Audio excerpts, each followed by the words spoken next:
Today, we'll be sitting down with entrepreneur Mr. Mike Pompeo, who's running for Senate. We'll be discussing many things, so make sure to stick around.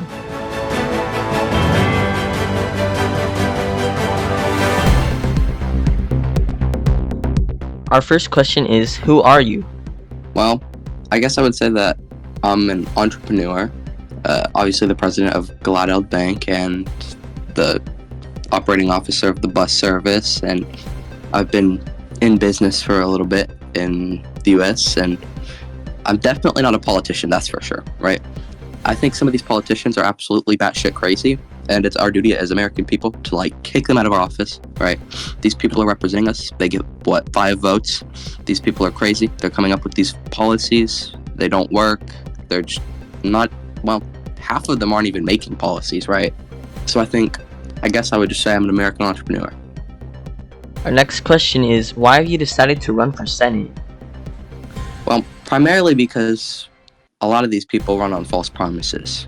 As I said, they get maybe 10 votes and they don't do shit, right? And so I'm planning on not doing that, obviously.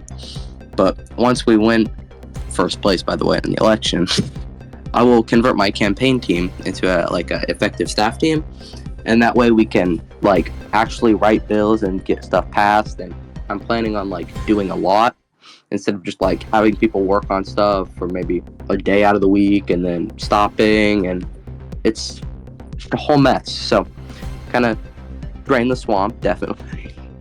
But I think that what we need to do is turn our campaign teams into actual staff teams that can help us with our duties, because we have a lot, right? Right. If you become a member of the Senate, what will be the first thing you do? Alright, well, as a first thing, I don't have a first thing, but having my staff team, my campaign team, which will be my staff team right now, they're already working on drafting bills to raise more wages, and I know it's a frequent subject and it's been talked a lot about, but it needs to happen with all teams, right? And I think every team, even immigrants, especially if we're gonna deprioritize robbing so much, another thing I want to do is decrease the bail, because who the hell wants to pay $35,000 because they shot somebody, right? That's really just how our group dies, when everybody's rotting in jail. I think we also need to, with that bail, we need to lower our sentencing, because nobody wants to spend 20 minutes in jail because they stole a car, right? That's also how our group dies. As far as the executive, I think we need to reform our commerce department. It's very inactive.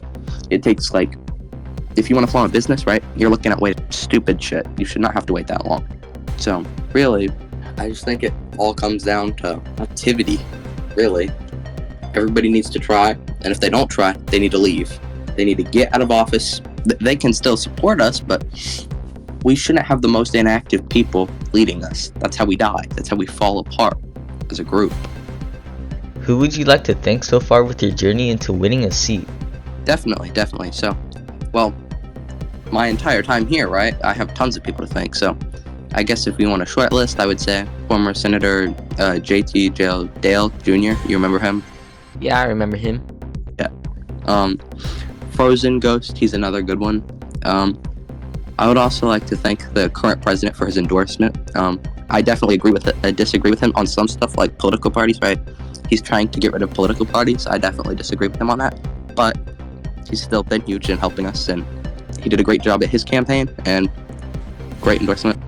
I would also like to thank my manager, I guess. Tom Foley, the congressman. Yeah. Yeah. Is that everyone? Yeah, that I can think of off the top of my head. Is there anything else you'd like to tell the people watching? Make sure to vote on election night, and let's drain the swamp.